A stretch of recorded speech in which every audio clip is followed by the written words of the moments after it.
Welcome to this explainer. You know that feeling when you're just staring at a blank screen? You know exactly what you need to do, but you feel completely paralyzed to actually start. Well, today, we're diving straight into the science of beating procrastination and finally getting things done. We're going to break down a deceptively simple time management method that literally rewires your brain for hyperfocus. It helps you beat burnout and turns those dreaded tasks into super quick wins. Let's get right into it. So let's start by asking a really tough question. Why exactly do we avoid the work we know we need to do? It is so easy to beat ourselves up over it. But look, the science tells us procrastination isn't laziness. It's really not. It's actually an emotional reaction to feeling overwhelmed by a task. Your brain is basically just seeking immediate relief from stress and anxiety. And that is exactly why we so often choose short-term comfort, like scrolling endlessly through our phones, over our actual long-term goals. We really need to make a massive mental shift here. On one side, you've got that super familiar state of overwhelm, melting into a literal puddle of anxiety while staring at a blank screen. It is an exhausting place to be. But on the flip side, we have action. We're talking structured, gamified sprints that leave you feeling deeply satisfied at the end of the day. The whole goal of this explainer is to give you the exact tool to shift your brain out of that familiar puddle of emotional overwhelm and right into a state of structured, satisfying action. Section 1. Meet the Pomodoro technique, a simple framework. To make that big shift from overwhelm to action, we're going to use one of the absolute most effective time management tools in the world. It's incredibly popular, and for good reason. It tackles both the emotional block of getting started and the mental fatigue of keeping going. The technique itself is beautifully simple. It's all about structuring your work into strictly timed 25-minute intervals. These are called Pomodoros, separated by short 5-minute breaks. This rigid 25-minute duration is the secret sauce because it creates an immediate sense of urgency. It basically forces you to just start. And meanwhile, those mandatory 5-minute breaks, they completely prevent mental fatigue from building up over long sessions, which keeps your cognitive energy high throughout the entire day. Oh, and after 4 of these cycles, you take a much longer break to really recharge. Now, this method actually started with a surprisingly simple tool. Back in the 1980s, an Italian university student named Francesco Cirillo was really struggling to focus on his studies. So he decided to challenge himself to concentrate for just 10 minutes. To keep himself accountable, he grabbed a simple tomato-shaped kitchen timer he just happened to have lying around. And fun fact here, Pomodoro is actually Italian for tomato. He eventually refined these intervals, finding that exactly 25 minutes was the absolute sweet spot, and he published the formal method in 2006.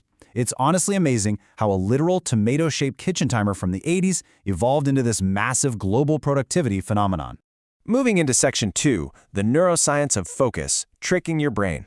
So why does a ticking tomato work so incredibly well? Let's look at how this specific constraint actually tricks your brain into doing the work. It really all comes down to this magic number, 25.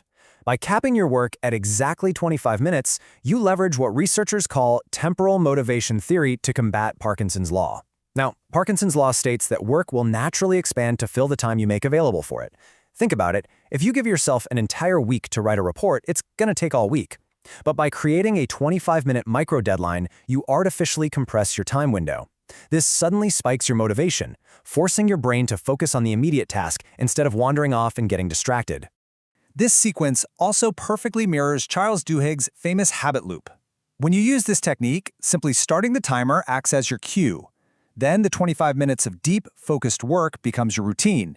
And finally, that 5-minute rest gives your brain a much-needed reward. Inside your brain, completing that cycle triggers a rush of dopamine in your basal ganglia, which is basically the habit center of your brain. You are quite literally training your neural pathways to crave the completion of a focused work cycle. How cool is that? All right, Section 3. Pomodoro in action. Real-world scenarios. Let's ground all this theory in reality and see how we can turn a massive mountain into a completely manageable molehill. Imagine you've got this dreaded report due, right? The one you've been avoiding since Monday. Instead of panicking, you just break it down into 4 cycles. In Pomodoro 1, your literal only goal is to set the timer and open the blank document. Boom, you've immediately overcome that morning dread. In Pomodoro 2, you drop into deep focus on the main body of the text, and you start building real momentum. By Pomodoro 3, you're easily editing and refining the draft. And finally, in Pomodoro 4, you do a final polish. Just by breaking a dreaded report down into 4 completely manageable 25-minute cycles, you can literally finish a massive project by lunchtime. And the best part? You do it without burning out or getting completely sidetracked. So who exactly does this work best for? Honestly, this technique is an absolute lifesaver for anyone who is prone to distraction or who just really needs quick, gamified wins to build up momentum. It is absolutely brilliant for batching short tasks, like finally clearing out that messy inbox. It's fantastic for writers, developers, or really anyone doing focused solo work. It's a game changer for students studying for exams, and really importantly, it is highly recommended for anyone dealing with ADHD-like focus challenges, primarily because it provides those quick dopamine hits and breaks incredibly daunting tasks into totally manageable bite-sized sprints. But hey, like any tool, it's not absolutely perfect for every single situation. Which brings us to Section 4, when to break rules, the flow state. You really need to know the exact moment when you should just turn the timer off. Sometimes you enter what psychologists call a flow state. That's that magical mental space where you are fully absorbed, time completely disappears, and the work just feels effortless. Well, flow state is fragile. If you're deep in the zone, a timer going off every 25 minutes can actually do a lot more harm than good. In fact, research shows it can take over 23 minutes for your brain to recover from that kind of interruption. So, rule of thumb, if you enter a deep flow state, totally ignore the tomato and just keep going. All right, we've covered the history, the neuroscience, and the exact steps you need to hack your productivity and finally stop putting things off. So, here's your homework.